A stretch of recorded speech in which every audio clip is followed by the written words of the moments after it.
Creo que ya está todo hecho, he permitido que grabe Camila Ruiz y Romina, ¿ya? Recapitulando, ¿cierto? El día de ayer finalizamos, ¿cierto? Los contenidos que tenían que ver con el examen neurológico, ¿ya? Sin embargo, teniendo presente que el examen neurológico es un tema que es bastante amplio, ¿cierto? Y que en el transcurso del semestre iremos profundizando un poco más en alguna área específica, ¿ya? Y particularmente lo que tiene que ver un poco más con memoria, con lenguaje, ¿ya? No sé si hay alguna duda respecto de los videos de afasia que les compartí ayer, ¿ya? Si alguien tiene alguna duda me la puede formular antes de comenzar la cátedra respectiva del día de hoy. Nos queda como parte del examen neurológico la evaluación del componente motor, ¿ya? Y la verdad es que podíamos haber hablado hoy día del componente motor, pero es un tema que es un poquitito más complejo y yo preferí dejarlo para el día martes, ¿ya? Donde vamos a tener más tiempo para poder dedicarnos a comprender bien los mecanismos neurobiológicos respecto de cómo se genera el movimiento, ya que eso es eh, previo, ¿cierto?, a poder entender las alteraciones que se pueden producir en el desarrollo del componente motor, que tiene que ver con rango de movimiento, fuerza, tono, equilibrio, bipedestación, sedestación, transferencia, reacciones de equilibrio, de enderezamiento. ¿Ya? Entonces, básicamente, eso. Lo que vamos a ver hoy día tiene relación con dos cosas. Primero, vamos a hablar sobre el proceso de evaluación de terapia ocupacional en personas con trastornos neurológicos, ¿ya? Y y parte de esta clase también la vamos a destinar para hablar sobre los mecanismos neurobiológicos que están implicados en los procesos de neuroplasticidad neuronal, ¿ya? Me interesa que conozcan un poco sobre ese tema porque de cierta manera plantea los cimientos, ¿cierto?, para quienes nos dedicamos a la neurorehabilitación, ya tanto de adultos como de niños, ¿ya?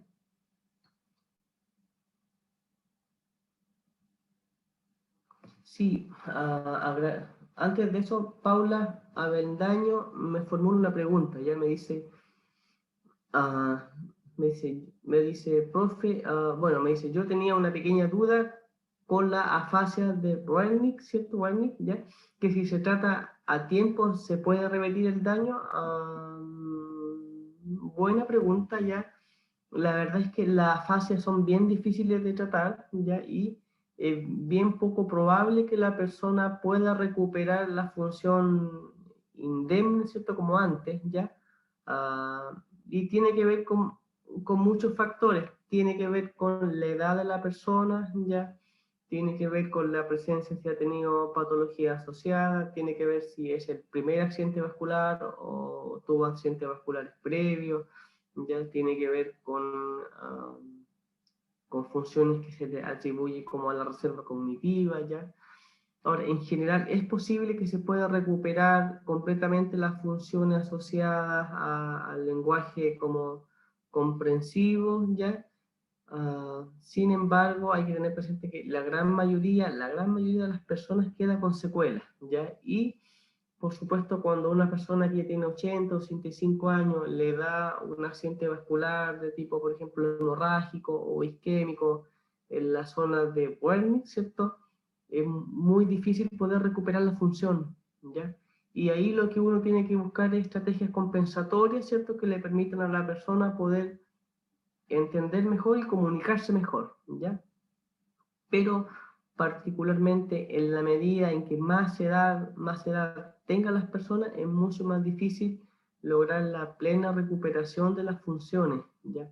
Y eso tiene que ver con mecanismos neurobiológicos que ya no están tan flexibles como en la etapa de la infancia o incluso en la adultez temprana, ¿ya?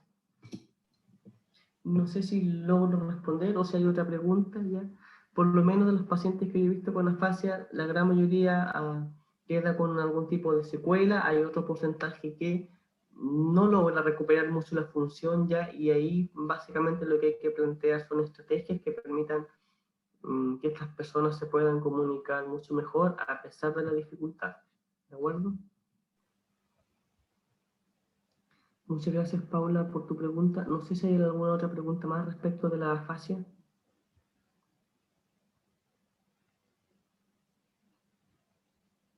Bien, voy a compartir pantalla a continuación, ya dejaré de compartir mi imagen para que puedan ver mejor, ya. Y lo que voy a hablar es algo que es más bien breve, que tiene que ver con la evaluación que los terapeutas ocupacionales realizamos en personas que tienen trastornos neurológicos, ya. Puede parecer un tema bastante simple, que esté de perogrullo, pero mi impresión es que hay cosas importantes que hay que detenerse en definitiva a hablar. ¿De acuerdo?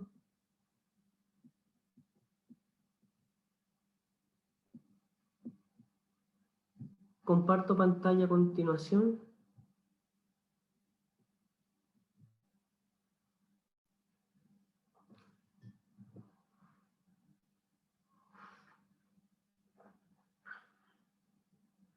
Cuando ya puedan verlo, por favor me dicen y comienzo a relatar.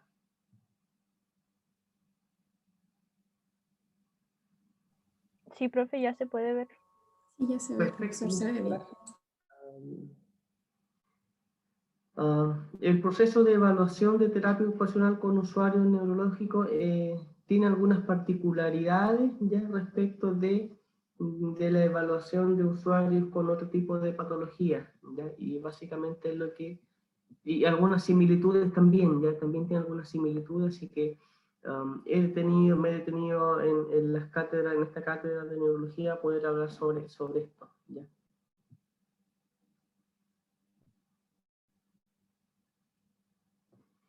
Primero, ¿cierto? El ambiente en el cual se realice la evaluación tiene que ser un ambiente cálido y de respeto, ¿de acuerdo? Entonces, algo que puede parecer como un poco obvio, muy redundante, ¿cierto? Pero yo creo que más de alguno ha tenido la experiencia de asistir a una evaluación con algún profesional de salud y uno nota claramente cuando el ambiente no es cálido, ¿cierto? Porque se va con una muy mala, de repente, impresión o sensación, ¿ya?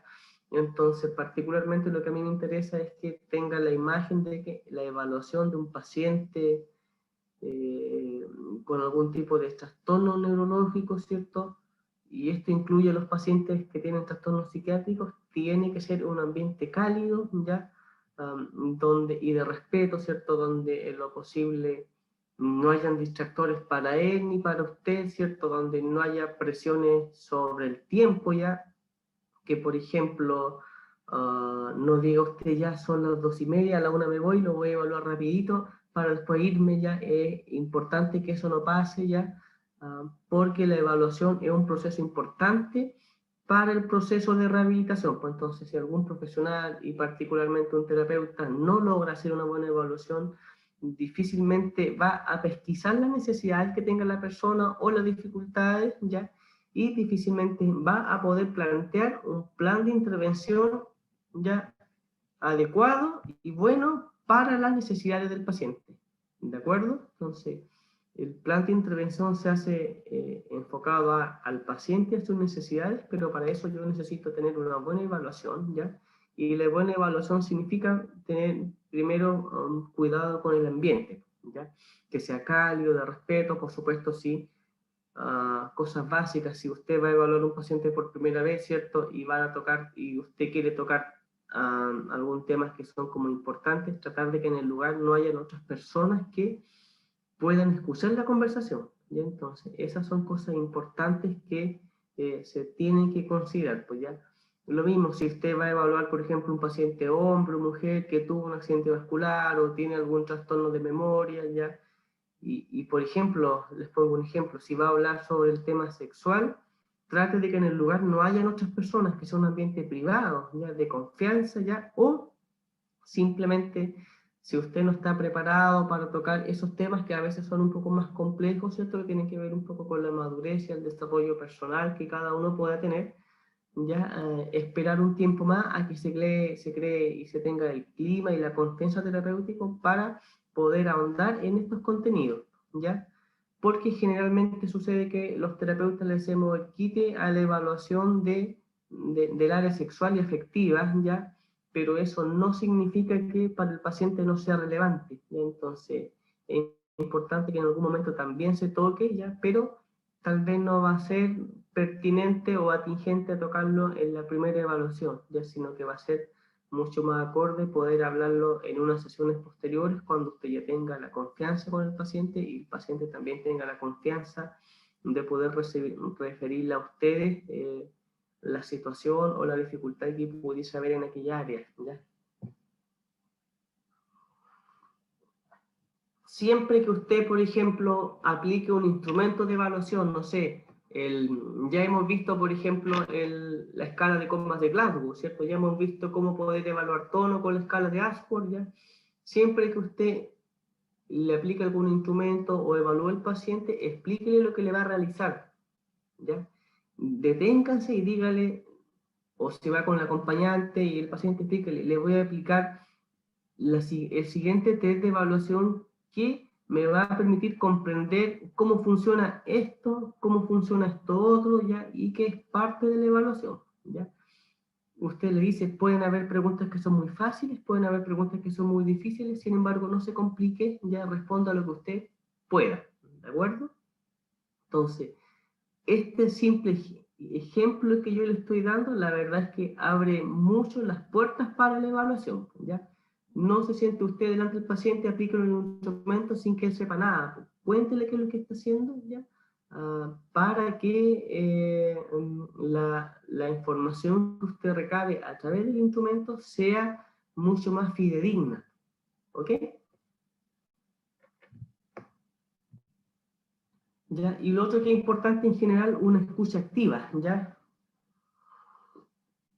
Y aquí claramente pueden haber diferencias respecto de los evaluadores porque hay personas que le acomoda mucho más poder escuchar lo que dice otra persona o el paciente, ¿cierto? Y después escribir, ¿ya? O hay otras personas que le acomoda mucho más escuchar y escribir a la vez, que pueden hacer ambas cosas, ¿ya? Entonces, y eso tiene que ver con el autoconocimiento que ustedes tengan, ya pueden tomar incluso apuntes en un cuaderno, en el recetario, ¿cierto? De algunas cosas relevantes y una vez que ya se vaya el paciente poder completar toda la evaluación de manera integral, ¿ya? Pero idealmente que no pase que el terapeuta se siente detrás de un escritorio, ¿cierto? Perdón, detrás de un computador y empieza a escribir, a mecanografiar todo lo que dice el paciente o todo lo que dice el acompañante, ya que en realidad eso no es como bien visto por las personas en la evaluación, ¿de acuerdo? Entonces, no evalúen detrás de un computador,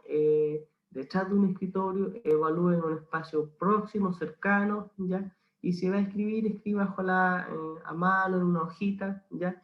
Y una vez que se vaya el paciente puede escribir, si así lo necesita, en el computador toda la información relevante que pudo recopilar, ¿ya? Algo que es importante también, por ejemplo, y que pasa un poco en la clínica, trate de que su teléfono, ¿cierto?, no suene, no vibre, ¿ya? Y lo mismo si le pasa al paciente o al acompañante, usted tiene que contextualizarle y dice, ¿sabes qué? Estamos en un proceso de evaluación, ¿ya? Que es importante, yo le pediría que silencie su teléfono para que podamos hablar tranquilo y sin prisa. Entonces, eso ayuda bastante, ¿ya? Y, por supuesto, la observación clínica minuciosa que comienza desde que el paciente lo ve usted por primera vez. Pues si el paciente abre la puerta e ingresa, ya desde ahí comienza la evaluación. Usted observa quién abrió la puerta, si el paciente se sentó primero, se sentó después, si el paciente esperó que usted le ofrezca asiento, se sentó solo, si el paciente interactuó con otros más en la sala, ya. Todo eso usted lo observa porque es parte importante de la evaluación, ¿de acuerdo? Y algunos antecedentes relevantes a considerar, ¿ya? De lo general a lo particular, siempre a la hora de recabar o preguntar por la información. Pues entonces, si a usted le llega un paciente, no pregunte el tiro por temas neurológicos en específico. pregunte primero por datos generales, la edad, el domicilio, cuántos años tiene, qué le pasó, con quién vive, ¿ya? Entonces, cree un clima de evaluación que sea grato para las personas, ¿de acuerdo? Los antecedentes generales que yo les conté, la edad, domicilio, en qué trabajaba, en qué trabaja, en qué se dedica, con quién vive, si es casado, soltero, ¿ya? Después le puede preguntar el motivo de consulta y le dice, ¿qué le pasó? ¿Qué siente? ¿Por qué me viene a ver? ¿Qué necesita? ¿Ya? Si es que no es muy evidente lo que puede tener, ¿ya? Después pregunte por la historia clínica, dónde estuvo hospitalizado o al acompañante, qué exámenes le hicieron, qué diagnóstico tuvo, ¿ya? Quiénes más lo han evaluado, si lo ha evaluado alguna vez, por ejemplo, algún terapeuta ocupacional, ¿ya? Pregúntele qué informes trae, ya que muchas veces los pacientes llevan informes, pero si uno no se los pide, no lo entregan, entonces, y porque se le olvida o qué sé yo, ¿ya? La comorbilidad, aparte del diagnóstico principal, ¿qué otras patologías asociadas tiene la persona, ¿cierto? Y pregunte también por el tratamiento farmacológico que tiene, ¿ya? Y dos cosas son importantes aquí, que pregunte usted por la indicación correcta que le dio el médico para el fármaco y que le pregunte cómo lo hace, pues si se le olvida, si el médico le indica un fármaco cada 2 horas, pero en realidad se le olvida y se toma 2, o a veces se toma 1 al día, entonces esas cosas también son relevantes, ¿de acuerdo? Evaluar los componentes del desempeño que ustedes ya conocen, ¿cierto? Las funciones cognitivo-perceptivas, que en neurología todavía bueno, ya vimos algunas funciones cognitivas, ¿ya? Las funciones somatosensoriales, que todavía no las vemos, ¿cierto? El componente socioemocional también, ya que es importante, cómo se muestra anímicamente la persona, ¿ya? Y evaluar cómo somos terapeutas ocupacionales la actividad de la vida diaria, ¿cierto? Básicas e instrumentales de las personas, ¿ya? Y también evaluar el patrón de intereses que pudiese tener, ya, las actividades con sentido, propósito y significado que tenga la persona en su diario vivir. Ahora, particularmente en el caso de los niños, ¿cierto? No necesariamente uno va a preguntarle a la mamá o al papá, o a ambos, ¿cierto? Si van a la evaluación. En los niños siempre pregunten por antecedentes perinatales, siempre. Entonces, el niño no comienza, ¿cuándo nació?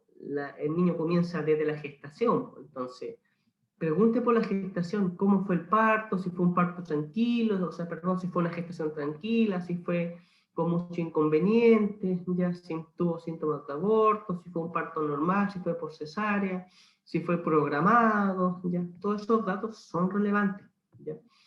Pregunte por el desarrollo psicomotor, ya, a qué edad controló la cabeza, si le costó mucho, si establece contacto visual con la mamá, si usted siente que escucha, ¿ya? Si tiene algunos movimientos espontáneos, ¿ya? Si succiona, si se alimenta bien, ¿ya? Pregunte por los juegos, qué le gusta jugar, a qué no le gusta jugar, qué es lo que le molesta, ¿ya? Y algo que es relevante también en niños y que también es en adultos importante, el sueño, ¿ya? Yo le he dado tips importantes hoy día y es que uno siempre espera que las nuevas generaciones sean por lo menos un poquitito mejores que las que ya estamos formados, ¿ya? Entonces, dentro de lo que yo espero también es que, particularmente lo que yo deseo es que ustedes cuando evalúen pacientes indaguen también sobre el sueño, ya que los terapeutas, uno tiene que ser como bien crítico, nosotros los terapeutas evaluamos mucho desde el que paciente se levanta, desde el que paciente se levanta hasta que se acuesta y que él todo lo que hace, y eso lo hacemos bastante bien, ¿ya?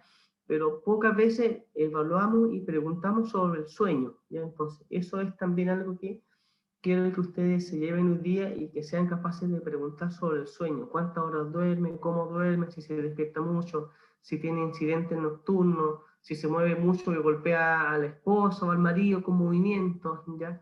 Si prende o apaga la luz, si concilia el sueño sin el televisor encendido, con el televisor encendido, ¿ya? Si rabea de noche, se despierta y pelea, ¿ya? Pasa a veces, sobre todo en personas con algún tipo de deterioro cognitivo, pues si se levanta a comer en la noche, ya todo eso es importante, ya si se despierta solo en la mañana o hay que despertarlo, ¿ya? Todo eso es importante de considerar en las personas, ¿cierto? En los niños y también en el otro extremo en los adultos mayores también, pero ojalá que el sueño esté presente en todas las evaluaciones que ustedes puedan realizar. Antecedentes relevantes a considerar también el uso de ayudas técnicas, si tiene bastones, si tiene silla de ruedas, si tiene cojín antiescara, lentes, cualquier cosa, ¿ya? Redes de apoyo disponibles, ¿cierto? Y recursos comunitarios, ¿ya? ¿Con qué redes se vincula y en la comunidad qué es lo que es disponible para que estas personas se puedan vincular o la puedan ayudar? ¿De acuerdo? Y en este sentido, los terapeutas ocupacionales tenemos una mirada súper amplia respecto de recursos comunitarios, programas del gobierno, oficinas de ayuda, de discapacidad, OMIL, OPD, Oficina de Protección de la Infancia, a PPF, ya en el caso de los niños, ya, programas de reinserción social, programas de apoyo a presto laboral, ya entonces, OMIL, ya entonces hay un sinfín de recursos comunitarios disponibles a las personas, entonces uno debe de más o menos tratar de conocer lo que más pueda, ¿cierto? Para orientar a las personas respecto de dónde poder ir y canalizar algunas necesidades, ¿ya? Los roles, los hábitos, la rutina diaria que son importantes también desde nuestra mirada, ¿cierto? Y algunos datos de interés, ¿ya? Si usted tiene acceso a la ficha, ojalá que pueda leer la ficha antes de la evaluación por el paciente, ¿ya?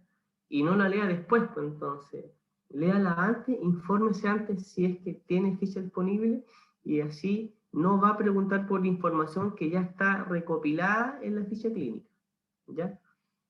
Por supuesto, considere la información proporcionada por el acompañante, ¿ya? El informe clínico, en el informe clínico que usted le confeccione, referir el origen o las fuentes de la información, que también es importante, y considerar siempre el contexto, considerar siempre que la evaluación ocurre dentro de un contexto médico legal, ¿cierto? En el cual la información solamente debe ser utilizada por el organismo en el cual usted está trabajando. Ni información escrita, ni información de tipo verbal debe salir de ahí, porque hoy día hay leyes de deberes y derechos de los pacientes que lo protegen. Y entonces, si usted escribe la ficha, ¿cierto? Y le piden a través de un correo información de un paciente, perfecto, lo que se espera es que el terapeuta pida una solicitud, ¿cierto? O informe a su jefatura respectiva y desde ahí se canaliza la información. Hoy en día no es tan fácil enviar información desde un dispositivo de salud a algún otro dispositivo, ya porque hay una serie de normas que regulan esto y que restringen en el fondo y resguardan la información de los pacientes, que es extremadamente confidencial.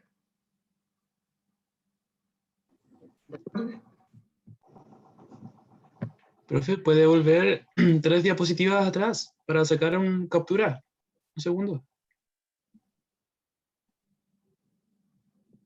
Ok, comparto pantalla nuevamente y vuelvo 3 diapositivas atrás.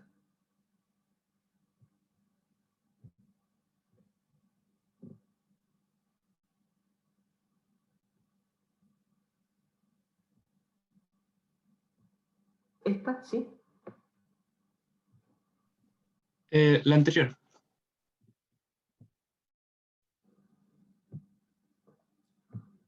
Esa.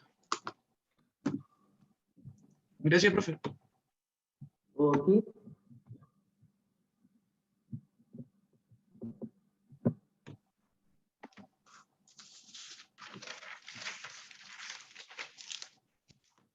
Bien, preguntas sobre los que le acabo de presentar. Quise presentarlo porque yo no quiero que en el fondo las personas que usted, o sea, yo espero que jamás escuche, ¿cierto?, que alguno de mis estudiantes realizó, por ejemplo, una evaluación en un contexto que tal vez no correspondía, ¿cierto?, que no se dedicó el tiempo para poder evaluar al paciente competentemente, y entonces uno siempre como docente, bueno, espera que las nuevas generaciones sean cada vez más expertas ya en los temas que se van a tratar, o los temas que se están desarrollando en el campo clínico, por ejemplo, ¿ya? Así que yo espero que los 29 o los 40 y tantos que son hoy día parte de esta asignatura estén mucho más preparados que yo para la hora de tratar a nuestros pacientes o personas, ¿ya? No sé si hay preguntas al respecto sobre los que les presenté.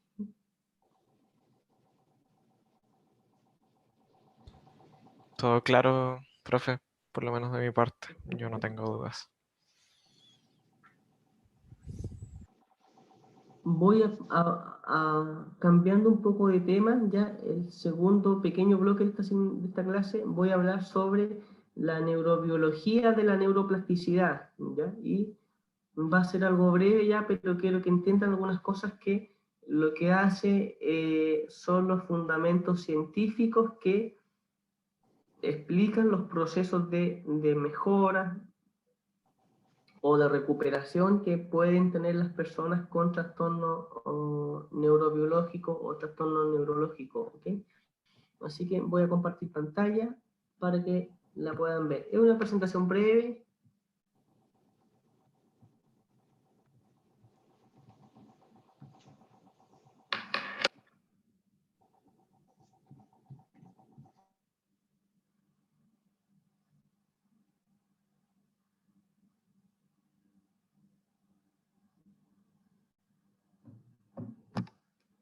¿Pueden verlo así?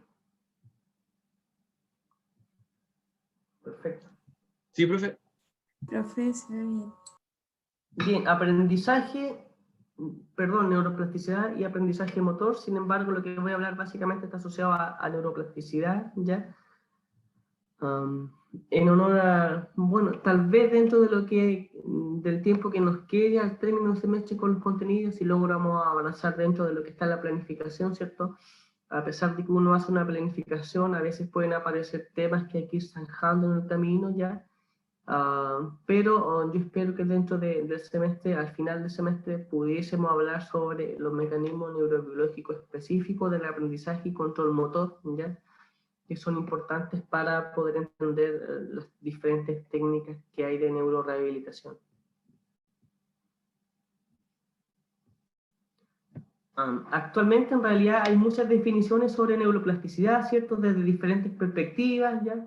Un concepto que ya viene o se viene hablando sobre neuroplasticidad de una manera muy importante, por lo menos desde los años 90 o del año 2000, ya se comienza a generar mucha investigación respecto sobre estos temas, ya porque de cierta manera comienzan a conjugarse elementos clínicos, elementos psicológicos con los exámenes imaginológicos, ¿cierto? Que de cierta manera entregan cimientos sobre los cambios estructurales que se producen a nivel cerebral y neuronal que en el fondo reflejan los diferentes tipos de aprendizaje o de readaptación que ocurren en las personas a través de los diferentes procesos que puedan ocurrir en nuestras vidas, ¿ya? Y la neuroplasticidad se refiere a la capacidad del cerebro para adaptarse y cambiar como resultado de la conducta y la experiencia, ¿ya? Esa es una definición de aprendizaje, ¿ya? Sí, la definición de aprendizaje es la capacidad que tiene el cerebro para adaptarse y cambiar como resultado de la conducta y experiencia, ¿cierto? Que hablar de neuroplasticidad y aprendizaje son conceptos que están íntimamente expresos, ¿ya?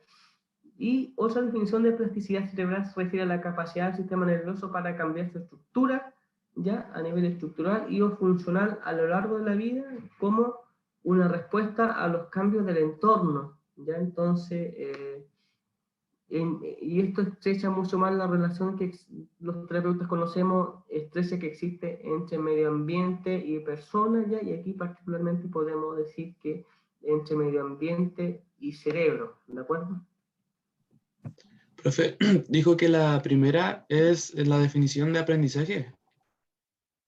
Sí, aprendizaje en realidad es un cambio de la conducta que uno espera que se produzca a través de la experiencia, ¿ya? Uh-huh.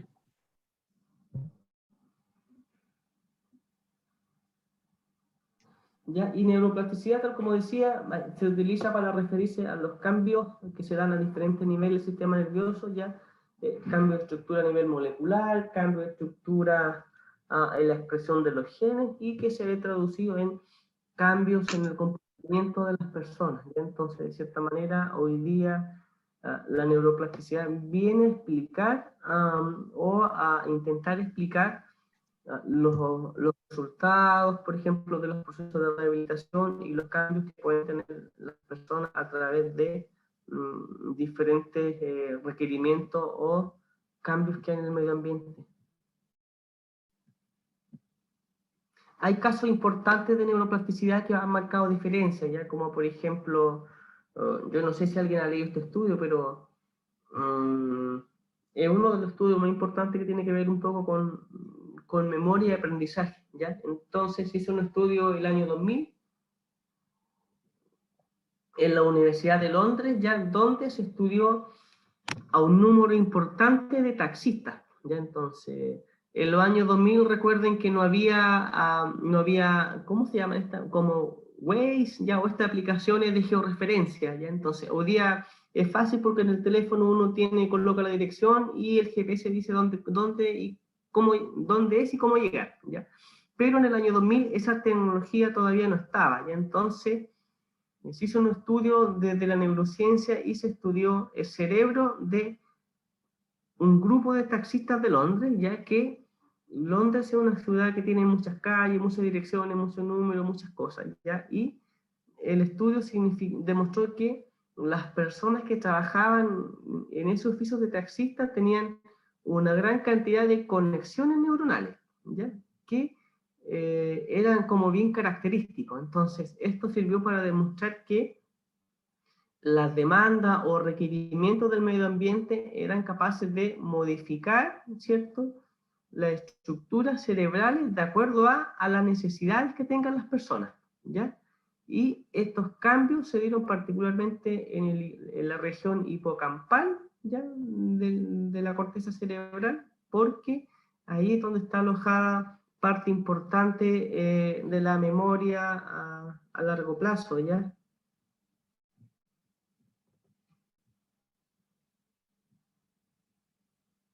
Uno de los mecanismos que explica en el fondo la neuroplasticidad tiene que ver con la neurogénesis, ¿cierto? Que es un fenómeno que ocurre particularmente durante todo el ciclo vital, ¿ya? Hasta hace ya algunos años se creía que las personas adultas o adultos mayores ya no tenían procesos de neurogénesis, ¿ya? Sino que se asociaba mucho más a la población infantil y niños, ¿ya? Pero hoy en día se reconoce que las personas adultas tienen procesos de neurogénesis que, si bien son mucho más lentos y de mucho menor impacto que los niños, ¿cierto?, aún están presentes, ¿ya? Neurogénesis significa nueva formación de neuronas, ¿ya? ¿Ya? Y bueno, se pueden clasificar en dos grupos, ¿cierto? Neurogénesis, que se origina de células madre o troncales, ¿cierto? Y que tiene la capacidad de dividirse indefinidamente para formar células especializadas, o neurogénesis progenitora de células neurales, ¿ya? Entonces, tanto las células neuronales como las células no neuronales tienen la posibilidad de poder formar nuevas neuronas a través de todo el ciclo vital, pero que está mucho más marcado en los niños, ¿cierto?, y los recién nacidos. La sinaptogénesis, que también está demostrada, ¿cierto?, que ahora particularmente el cerebro, a pesar, difiere de alguna región desde el punto de vista de los neuroquímicos, ¿cierto?, difiere de algunas regiones de otras, ya, pero sí se reconoce que durante todo el ciclo vital el cerebro tiene la capacidad de poder formar nuevas conexiones neuronales o sinapsis, ¿cierto?, que en el fondo facilitan los diferentes cambios de conducta que puedan tener las personas para poder sobrellevar las necesidades o requerimientos que les pide el medio ambiente. Y bueno, las imágenes reflejan un poco eso, ¿cierto? Acá con canales, porque estas son proteínas transportadoras que se encuentran a nivel de la membrana celular, ¿ya? Y que en el fondo facilitan el traspaso forman parte de los canales iónicos que finalmente se ven involucrados en los procesos de sinapsis o comunicación interneuronal. También es posible, ¿cierto?, la reorganización cerebral, ¿ya? Y que se da como a nivel cortical, ¿cierto? Con este señor que aparece al lado, que es el homúnculo o somatosensitivo, ¿ya? Donde, por ejemplo, cuando una persona pierde una función, ¿cierto? Hay otra región cortical que tiene la capacidad de poder suplir esa función, ¿ya? Por ejemplo, si una persona tuvo un accidente vascular no sé, en el lóbulo occipital, es probable que las funciones del lóbulo occipital pudiesen ser suplidas por regiones adyacentes al foco de lesión del mismo lóbulo o a veces por alguna región cortical de otro lóbulo, ¿ya? Entonces, todo está dentro de esas posibilidades, ¿ya? Y tal como les digo, en la medida en que las personas tienen menos edad, es mucho más probable que esta reorganización cortical, ¿cierto?, se pueda dar mucho más fácil. Este también es importante, ya yo creo que muchos de ustedes probablemente han leído algún libro sobre este señor que se llama Eric Kandel, que el año 2000 recibió un premio Nobel, ¿cierto?, por su aporte, ¿cierto?, en los estudios de plasticidad sináptica, ¿ya? Y él explicó, bueno, él reconoció dos proteínas, ¿cierto?, que se llaman proteínas CREP1 y CREP2 como parte de los procesos de aprendizaje asociados como a los mecanismos que se llaman de potenciación y de presión a largo plazo.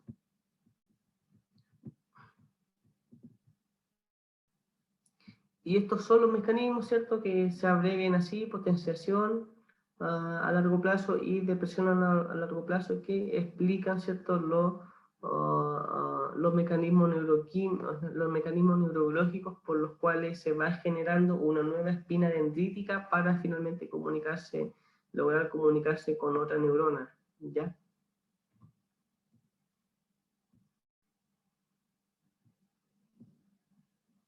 Y bueno, actualmente también se habla hoy día sobre plasticidad extraneuronal, ¿ya? Y que en el fondo tiene que ver con las células como los astrocitos, ¿cierto?, que también tienen cierta capacidad de poder modificarse o adaptarse, ¿cierto? Y que también vienen a explicar un poco los cambios que pueden tener las personas cuando cambian los requerimientos, ¿ya? Y eso es parte también de teorías más recientes, ¿cierto? ¿Ya? Aquí se ven, por lo menos que han ido apareciendo desde el año 2005 en adelante, ¿ya? ¿De acuerdo? Y bueno, las células como astrocitos es parte del tejido vascular, tejido de sostén, y es tejido que nutre a las neuronas, ¿ya? Entonces, si las neuronas finalmente se adaptan, van cambiando, se va generando nuevas neuronas, necesariamente se tiene que producir el tejido y las neuronas, perdón, el tejido y las células que las van a nutrir, ¿ya? Entonces, y de ahí viene un poco esta explicación. Y la plasticidad neuronal tiene un sinfín de beneficios para quienes nos dedicamos a la rehabilitación, ¿cierto? Pero también tiene algunas cosas no tan buenas, porque tienen que ver en el fondo con lo que yo creo que está un poco más asociado con las adicciones, pues ya donde el cerebro finalmente aprende a adaptarse y a requerir, ¿cierto?, alguna droga, algún alcohol o algún videojuego, ¿ya?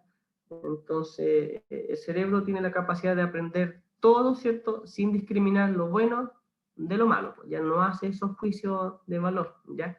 Entonces, el cerebro, y esto pasa, por ejemplo, cuando se hacen estudios en modelos animales, ¿cierto? Y es también lo que uno ve en personas que de cierta manera han logrado o han sido un poco víctimas de la droga, ¿cierto?, cuando han tenido algún tipo de adicción. Y eso es lo que he querido compartir con ustedes. No sé si me queda algo más. A ver. Sí, hay mecanismos genéticos también. Si a alguien le gusta la genética, hay unos genes que se llaman FOXP2, ¿ya?, que han sido reconocidos como genes más relevantes para explicar, ¿cierto?, y que se han asociado a los mecanismos de neuroplasticidad, ¿cierto?, y que tienen relación con procesos de plasticidad fisiológica y natural, ¿cierto?, y que se expresan en los circuitos motores, ¿cierto?, que están relacionados con el habla, con el lenguaje, ya con el tálamo, el núcleo olivares inferiores y el cerebelo.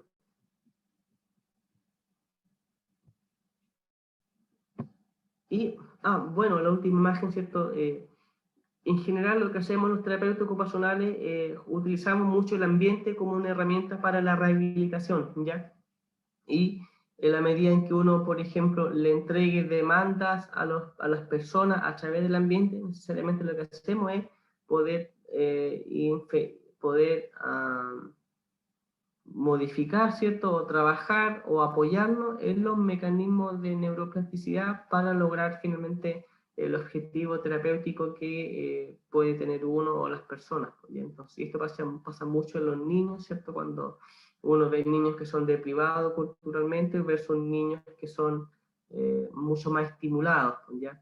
Claramente los niños que son más estimulados van a tener muchas más herramientas para afrontar las dificultades, ¿cierto? Van a tener más herramientas para el rendimiento académico probablemente, o muchas más herramientas para poder llevar a una vida social mucho más, mucho menos transgresora, ¿ya?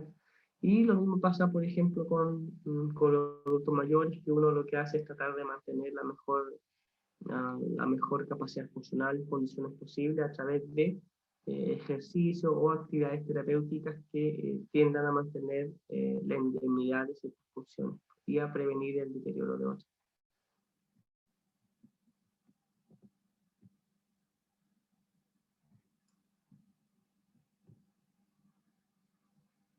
Bien, eso es lo que le he querido compartir brevemente sobre neuroplasticidad.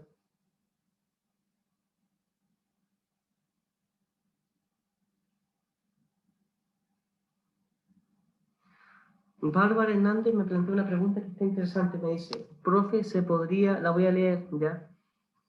Profe, ¿se podría, mediante la neuroplasticidad, desarrollar los mecanismos que están con déficit, que muchas veces se controlan con fármacos, de modo que no sean necesarios para los tratamientos psicopatológicos? Ya me enredo un poco. Sí,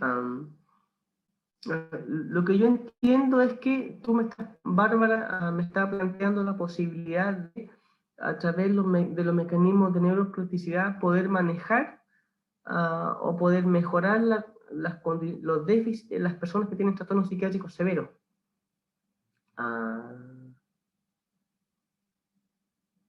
Como por ejemplo una esquizofrenia o algo, ¿ya? Dos cosas son importantes, ¿ya?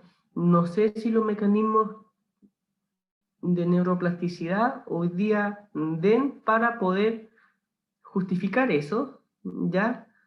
Pero hoy en día a nivel mundial, ¿cierto? Hay una corriente importante, ¿ya? Que se le llama como antipsiquiatría, ¿ya? Que lo que busca es poder manejar los trastornos psiquiátricos sin fármacos, ¿ya? O con la menor cantidad de fármacos posible, ¿ya? Entonces, repito, es una tendencia que está cada vez como increciendo, ¿ya? Que tiene su origen un poco en la corriente más psicoanalista, ¿ya? Que se le llama psiquiatría postmoderna o se le llama antipsiquiatría, ¿ya? Pero que en el fondo no sé si esta tendencia tenga o si la neuroplasticidad pueda explicar lo que está pasando acá. Ya probablemente yo no reconozco que no me manejo mucho en estas cosas más desde lo psiquiátrico, ya, pero los fármacos psiquiátricos, ¿cierto? Muchas veces lo que hacen es justamente esto, regular la actividad cerebral, ¿ya? Aumentan algunos transmisores, bajan otros neurotransmisores, ¿ya? Y eso de cierta manera viene a regular las conductas que las personas van a tener y que van a ser un poco más socialmente aceptadas, ¿ya? ¿De acuerdo? Interesante pregunta, buena. O sea, si alguien de repente quiere plantear una investigación sobre eso, fantástico, ¿ya? Porque probablemente haya muy poco escrito sobre aquello. Preguntas, adelante. Camila, quiero preguntar, profesor, ¿qué pasa, por ejemplo, en el tema de los problemas de atención o déficit atencional? ¿La neuroplasticidad pudiera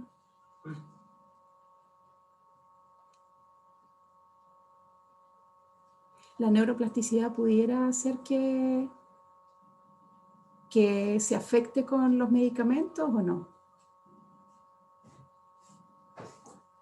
Buena pregunta, ya. Hacen preguntas buenas ustedes. Ya. A ver, yo les dije ayer que dentro de el cerebro está dividido en varios lóbulos, como ustedes saben, ¿ya? Y que particularmente el lóbulo frontal es el lóbulo que más tarde viene a madurar, ¿ya?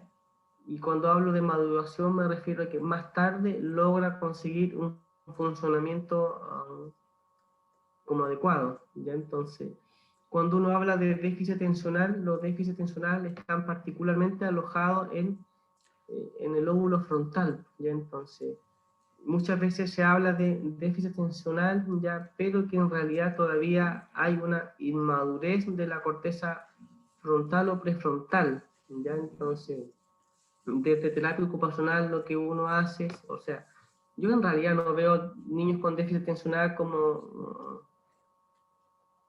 diagnóstico primario, ¿ya? Pero en general mis colegas lo que hacen en el fondo a través de diferentes técnicas, cierto enfoque, mirada o herramientas, ¿ya? Ir mejorando el funcionamiento del lóbulo frontal a través de actividades, ¿ya? Entonces, por ejemplo, pueden poner al niño a pintar, a dibujar, a hacer una secuencia de palabras, a reconocer figuras dentro de una sopa de letras, por ejemplo, ¿ya? Y eso ayuda a mejorar la atención y concentración, ¿ya? O después, por ejemplo, le pueden poner un distractor o le pueden pedir que hagan una tarea a la vez, o después le piden que después de una tarea hagan la otra, después de otra, ¿ya? Cuando hablo de tarea hablo de actividades, ¿ya? O le piden que hagan dos actividades a la vez, ¿ya? Entonces, de esa manera uno va complejizando un poco más este proceso, ¿ya? Y va desarrollando un poco más los procesos de atención, ¿ya? Pero también es importante cuando uno habla de déficit atencional, hablar del medio ambiente, ¿ya? Porque muchas veces el medio ambiente exige más o mucho más de lo que pueden los niños, ¿ya? Y eso pasa, por ejemplo, o sea, un ejemplo súper puntual, yo creo que para todos ustedes es súper difícil estar atento a un computador, una pantalla, una hora, ¿cierto? Imagínense lo difícil que puede ser para un niño de 7, 8 años estar atento a una clase en un computador, ¿ya? Donde además a esa edad pueden ingresar a Minecraft, ¿cierto? Donde pueden ingresar al WhatsApp, donde pueden ver videos de YouTube, donde pueden jugar en línea, ¿ya? Entonces, la cantidad de elementos que hay en este medio ambiente hacen que la atención y concentración de los niños sea o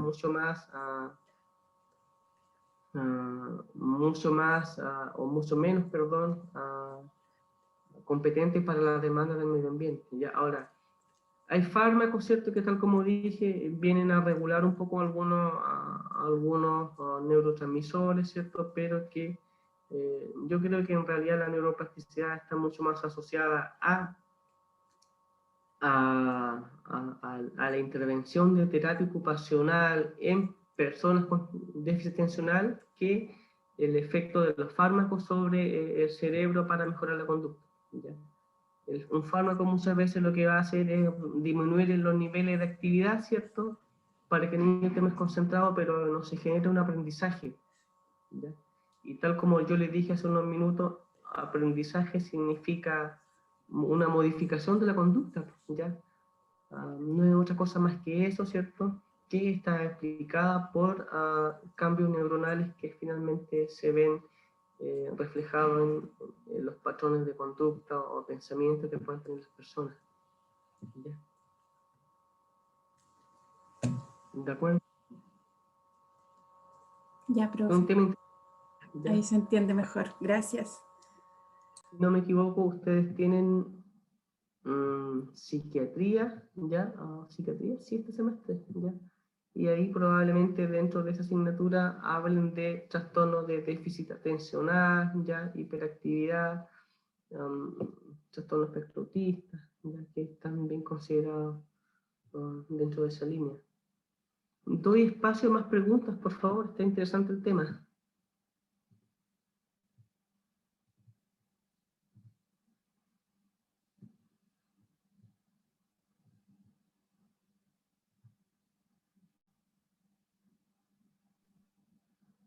Profe, yo tengo una pregunta, pero es sobre lo anterior. ¿Sí? Es sobre la observación clínica. Porque Ujú. usted decía que la observación comienza desde que el paciente entra a la consulta, Correcto. pero en la modalidad online, ¿cómo sería? Ya que la vista de nosotros es como desde el pecho hacia arriba, diciendo que las manos también dicen muchas cosas sobre las personas. Ujú. Sí, buena pregunta, ya. La verdad es que cuando uno hace telesalud o telerehabilitación, ya hay cosas que no puedes hacer como si fuera una atención presencial, ya. Pero sin embargo, uno lo que tiene que utilizar ahí, o sea, desde mi experiencia es eh, hacer tal vez más preguntas, ya. Eh, Tratar de que la persona, el paciente o el acompañante pueda verbalizar mucho mejor lo que siente o el impacto, ¿ya? Entonces, eso es relevante cuando uno habla de telerehabilitación o telesalud, ¿ya? O incluso también, si uno tiene alguna duda, le puede pedir, por ejemplo, dice, mire, ¿sabes qué? Al acompañante, yo le voy a pedir que usted lo videe o lo grabe y me envíe el video a mi correo y así yo lo voy a poder evaluar cómo se desempeña el paciente en dicha actividad, cómo camina, cómo se mueve, cómo ocupa la silla de ruedas, ¿ya? Entonces uno va utilizando un poco todos estos recursos, pues ya le puede pedir una videación, ¿ya? Que complemente la evaluación, ¿de acuerdo? Pero la telesalud o la telerehabilitación para todo ha sido nuevo desde el año pasado, ¿ya? Y finalmente de la experiencia uno va aprendiendo y va sacando aquellas cosas que le han servido con unos pacientes para poder probablemente utilizarlas en otras cuando se presente una condición similar. ¿Ok? Gracias, Catalina, por tu pregunta.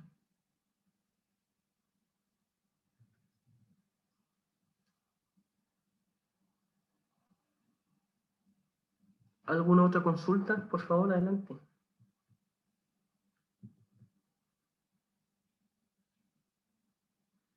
Agregaré algunas cosas, ¿ya? Lo que nos va a quedar, bueno, en realidad una solicitud. La próxima semana, si vienen temas que son un poco más complejos ya, y uno tiene que ver con la evaluación motora, ¿ya? Entonces, le voy a pedir que le den una mirada a neuroanatomía, ¿ya? A la estructura involucrada en la vía piramidal, en la vía extrapiramidal, que le den una mirada a primera motoneurona, segunda motoneurona, alfa motoneurona, que le den una mirada a cómo se configuran los nervios espinales, los nervios raquídeos, que le den una mirada a los nervios craneales, ya. Entonces eso va a ser importante para la próxima semana, así que eso se lo dejo de tarea, ya. Yo creo que todos ustedes ya tienen información sobre eso de las asignaturas posteriores, ya, pero es importante que tengan o que hagas un refresh sobre la configuración anatómica del sistema nervioso central ya, y periférico para poder entender un poco más sobre la evaluación del componente motor, ¿ya? Porque si no le va a costar mucho más, ¿de acuerdo?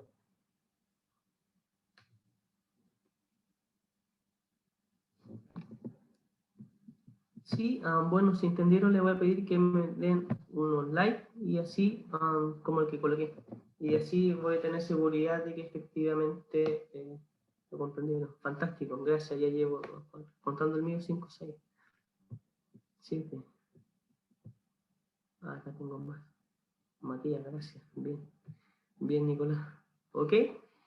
Entonces, eso ha sido todo por hoy. Ya hablamos sobre la evaluación en terapia ocupacional de pacientes con trastornos neurológicos y hablamos sobre los mecanismos neurobiológicos implicados en los procesos de plasticidad neuronal y o cerebral, ¿ya?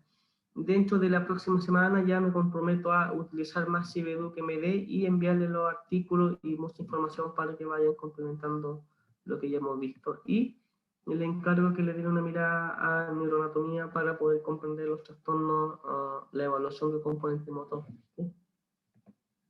Y después de eso ya nos abocamos a algunas patologías específicas de la asignatura. Ok, me despido cordialmente de ustedes. Para quienes tomen traumatología, nos vemos a las 6 en el otro link de la asignatura, ¿ya? Y para quienes no nos veamos, un buen fin de semana, ¿ya? Chao. Chao, nos vemos.